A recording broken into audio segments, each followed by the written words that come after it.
The Jim Crow laws were state and local laws introduced in the southern United States in the late 19th and early 20th centuries to enforce racial segregation.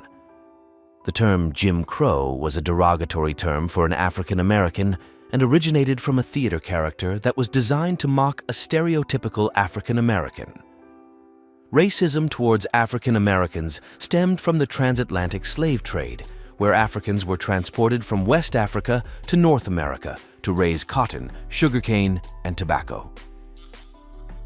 Jim Crow laws enforced segregation, which was the legally enforced separation of African Americans from whites.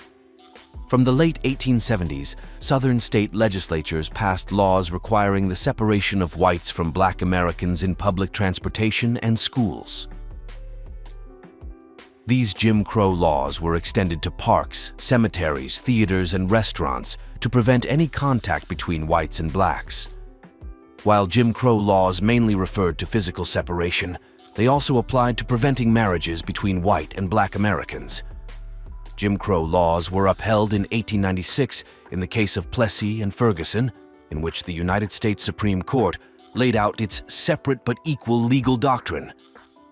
This meant that while African Americans could use the same facilities as white Americans, they were to be used separately, and the two groups of people could not mix.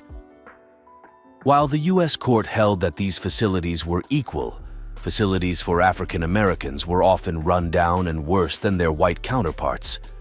Drinking fountains, buses, and waiting rooms were significantly worse than those designed for white Americans.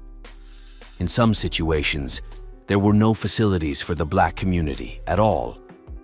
Jim Crow laws institutionalized economic, political, and social disadvantages for most African Americans living in the United States. Companion laws excluded almost all African Americans from the right to vote in the South and deprived them of any representation in government. During the mid-1900s, Jim Crow laws began to wane. In 1954, segregation of public schools was declared unconstitutional by the U.S. Supreme Court in the landmark case Brown and Board of Education. In some states, it took many years to implement this decision, while the Warren Court continued to rule against Jim Crow legislation in other cases such as Heart of Atlanta Motel, Inc. v. United States. The remaining Jim Crow laws were overturned by the Civil Rights Act of 1964 and the Voting Rights Act of 1965, where discrimination was prohibited based on race, color, religion, sex, or national origin.